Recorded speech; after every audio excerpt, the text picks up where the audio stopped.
Gordon, in this friendly, what are you looking to get out of it going into Sunday's game? A win. It's a win. Because fans around Britain will tell you what to see, a certain style of football, they want to see this. It only seems to me they get upset when they don't win. Players only seem to get upset when they don't win. They don't take any consolation out of playing it well, playing fantastic system. It's wins. And if you can produce wins and entertain at the same time, that's fantastic. At this stage of the season, we need to make sure that we send everybody back to their clubs as fit as they were when they come here. That's a hard balancing act this time of the year. We want to send them back positive as well. So if we get wins, then it'll send them back positive as well. So that'll be a benefit for all the clubs that have players here. Do you try and refine the system you're using, or do you try something different and new faces as well in this friendly? We tinker with the system we've got. We look at other things and see if it comes in handy later on against other teams, or we might have to change. But we've had a couple of faces that we've not had in the squad for a while, plus new faces. So we had to go over a few things. Might be a bit repetitive, so some of the lads that have been here before. But look at the intensity of training today, that's made absolutely no difference to them. You know, you get to the stage where you think, well, calm down a bit. You know, people will tell me you're all tired. People will tell me you've played 40 games. And he's running about here non-stop. And you've actually got to stop the training, because if you let them go on, they would continue another half hour. Is it good to have the friendly first before the qualifier, or does it really matter? I don't know. I really can't tell you. I think it's okay. I think it's nice. I've got time for more preparation for the points game, where you pick up points. But both games are win games, and as I said, the intensity of training the day, then I'm okay. I don't think they've even thought about this as a friendly. How has Matt Ritchie settled in? Terrific. Yeah. Again, he's passing. His crossing, his shooting's been good. He's blended with the players terrifically well, and I like. There's lots to like about him, and he's playing in a team that's playing terrific football. If you ask me, at this point in time, the best football inside in the Championship is Bournemouth. Norwich have been terrific as well, but at the beginning of the season, I would have asked me if it was Derby. Now I think it's Bournemouth, and he's playing a major role in that. Is there a limit to the amount of substitutions you can make in the Northern Ireland game? There's usually six. It's usually six. Do you expect to make them? I don't know. I really don't know. But this gives them an opportunity to give the squad over the two games. I'm hoping to try and get everybody stripped and time on the pitch. How different does it feel this week? You've got a friendly and then the game on Sunday, which Scotland are overwhelming favourites. Each game has its different pressures. The pressure for the Gibraltar game comes from the fact is we're meant to win it and win it handsomely, but we have to deal with that when that comes along. But the game tomorrow is it'll be good, because I think it'll be like the Republic game and the England game, where everybody knows each other. So there's a definite intensity to that game. We had it this morning, in a game, because they want to do well. So I'm hoping we're going to get the same thing. If you take what we had this morning to tomorrow, then I'll be more than happy.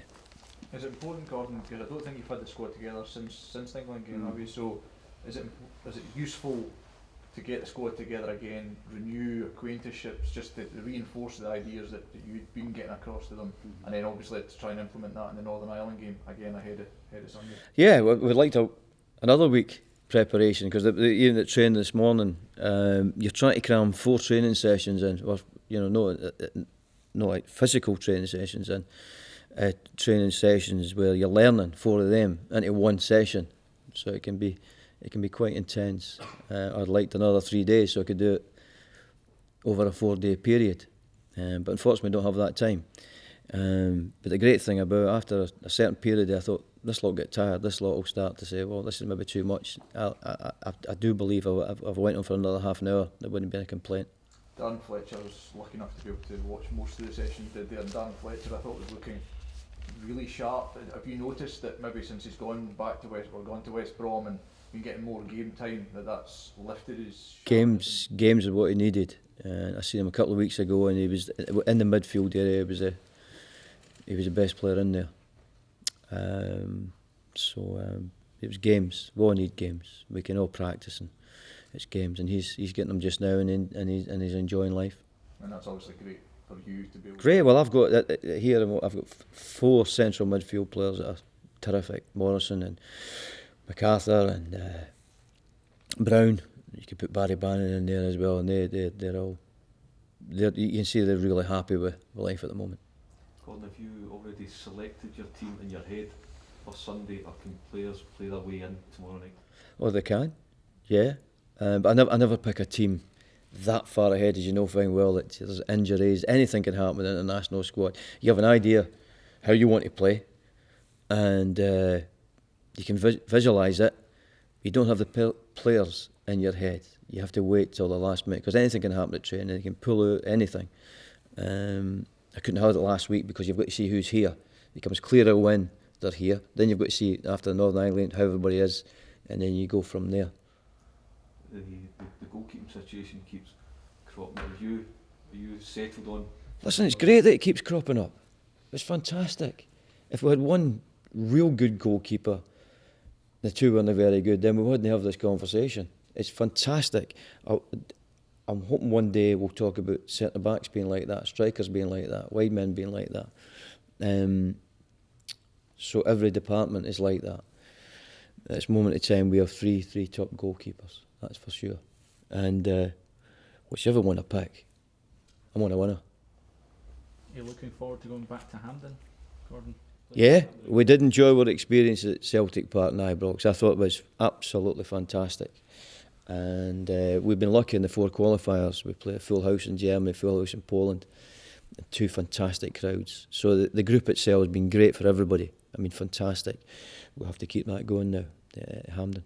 On the goalkeeping front, Andy Gorham had said that he thought that the 3 goalkeepers you've got just now are the best 3 that Scotland's ever had in history, even the best 3 internationals goalkeepers in the world. To have 3 of like that together, what are your thoughts on that? Well, the Germans are no bad.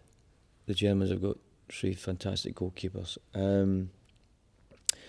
I think when Andy was going about, he always had competition with Jim Leighton. There's always been a 2. Even in England, it was like Shilton and Clements. There was always 2. There wasn't really a 3. We've got a 3 who are terrific goalies. David Marshall's obviously held the #1 jersey recently, and he's done very well. He's not made any mistakes. Does that mean that he holds on to that, or do you still have a decision to make going into the next 2 games? I have decisions to make at every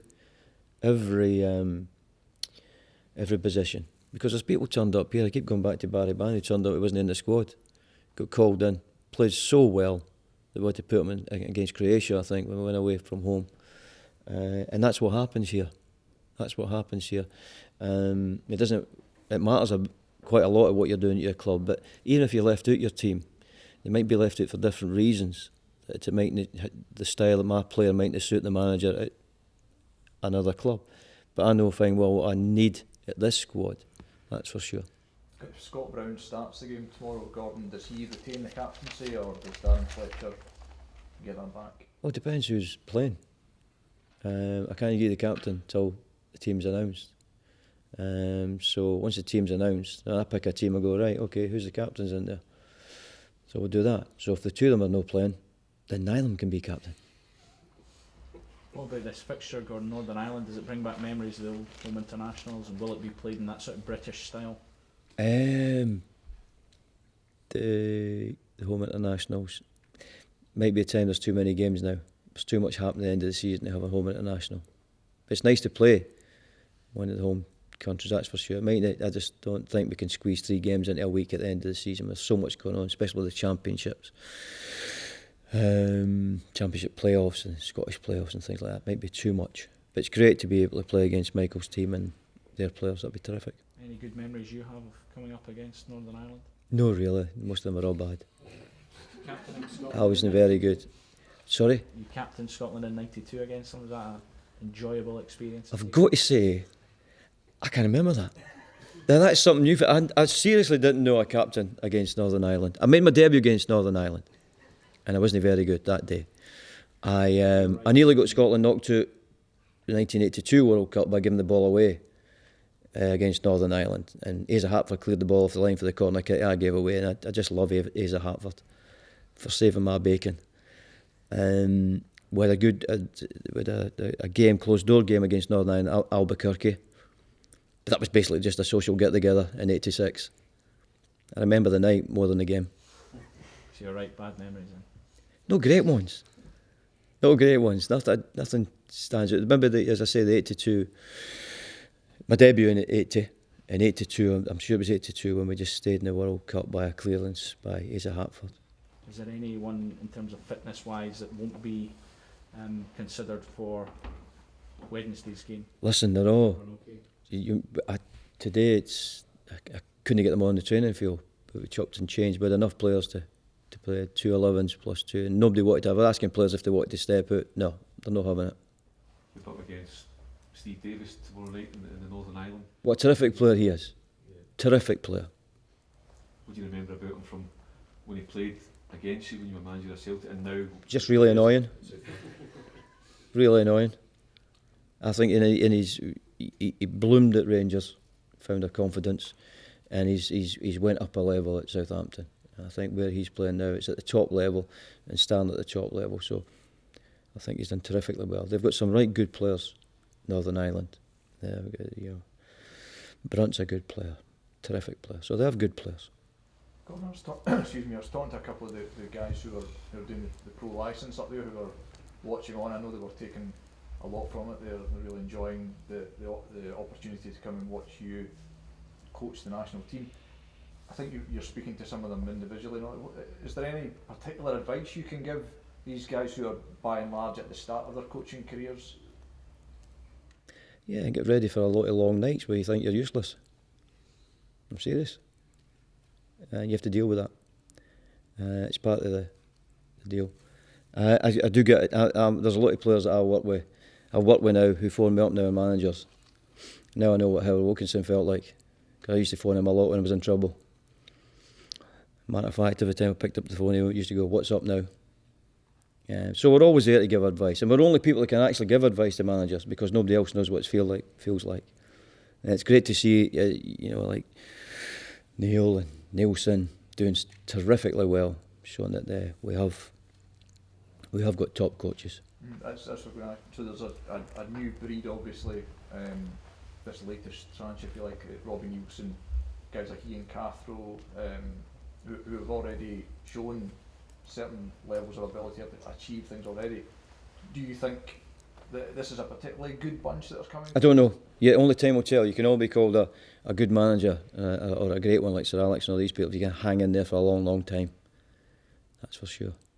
But they have the drive, and it's a good way to learn. But the best way to learn is being a manager and make mistakes. That's for sure. The Hampden pitch had been criticised for the quality of it's been relayed now. Have you had the chance to look at that, and how will that affect the team that you'll pick? No. But I asked the Celtic players and the lads who played in it recently, they think it's a big improvement. They're really pleased with the way the ball's rolling. So we'll be fine. We'll be staying off it. We're not going to use it until we play tomorrow to give it a chance.